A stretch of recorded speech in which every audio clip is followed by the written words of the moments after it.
Hello Malegaon, ये है आपकी आवाज।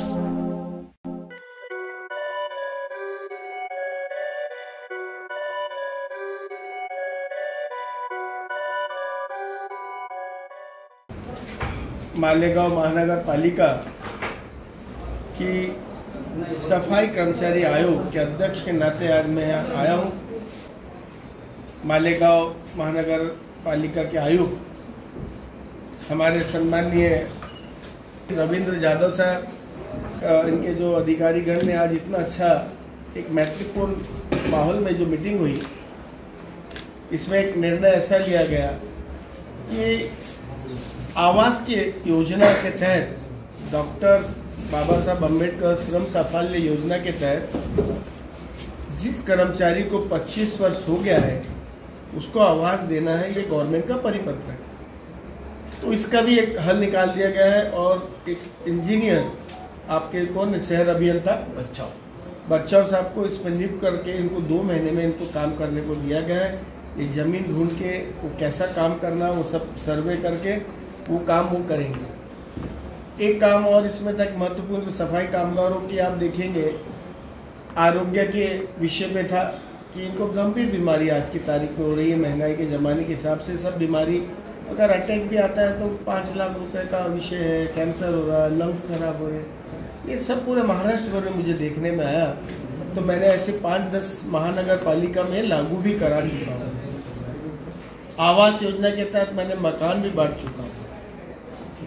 एक 1987 एक्ट का GR है, उसमें अगर किस कर्मचारी को 25 वर्ष अगर गवर्नमेंट के क्वार्टर्स में भी रह रहे हैं उसको मालकी हक देना है, तो मैंने वो भी बांट के आ गया वो सतारा कोल्हापुर में। सब ऐसे अनेक चीज़ें हो रही। तो अब मेरा आज सौभाग्य कि मेरा यहाँ फर्स्ट टाइम मालेगांव आना हुआ।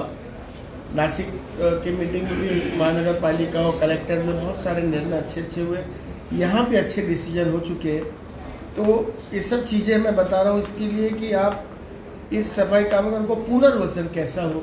75 वर्ष में भी ये सब चीज़ें बहुत सारे जो गवर्नमेंट के परिपत्र थे उसकी अमलबजावनी नहीं हुई। इस महाराष्ट्र राज्य के मुख्यमंत्री माननीय श्री देवेंद्र फडणवीस साहब, उन्होंने 100 डेज का कार्यक्रम लिया। उसमें स्पष्ट बोला गया है कि इस कार्यक्रम में कि इनके जो गवर्नमेंट के परिपत्र है इसकी अगर कोई अमलबजावनी नहीं करता तो उन अधिकारी संबंधित डिपार्टमेंट पे सीज बन की कार्रवाई। तो अब ये धीरे धीरे मैं देख रहा हूँ सब लोग GR का अमलबजावनी कर रहे हैं। 150 दिवसीय कार्यक्रम में भी यही था कि जिस कर्मचारियों की अगर मृत्यु हो गई, अनुकंपा, उनकी नौकरी उसके वाट्सएप को मिलना चाहिए, वो तुरंत ऑर्डर भी दे सके। और मैंने यहाँ पे भी मालेगांव महानगर पालिका में मैं साहब का अभिनंदन करता हूँ कि मेरे को कई संगठनों ने बताया कि रविंद्र साहब यादव साहब जब से यहाँ आए हैं, जब से लाट पागी की से पेंडेंसी भी कम हुई है और सफाई कामगारों की समस्या का निराकरण जल्द से जल्द हो रहा है। तो मैं ये बात से संतुष्ट हूँ। अगर वो समाज का लोग बोले तो मैंने बहुत सारे काम देखे कि इस महानगर पालिका में भी अच्छा हो रहा है और आपको आने वाले समय में भी बहुत अच्छे कार्य दिखेंगे, ऐसा मैं आशा भी करता हूँ। और उनसे जो आज जो मैंने उनको जो आदेश दिया आज मीटिंग में, जो वो सब चीज़ें वो करेंगे जल्द से जल्द। मैं ऐसा साहब से बड़ी उम्मीद भी है और साहब से मैं चाहता भी हूँ, मेरे को उम्मीद है कि साहब करेंगे। और एक इसमें हुआ कि एक योजना ऐसा था, मैंने हर जगह भी करवा चुका हूँ कि हम लोग हर बार झाड़ू और सफाई की बात करते हैं, लेकिन अब पढ़ाई की बात करनी चाहिए। एजुकेशन स्तर कैसे इस समाज का आगे बढ़े, तो समाज कल्याण की बहुत सारी ऐसी योजना है जो इन तक पहुंच नहीं पाई।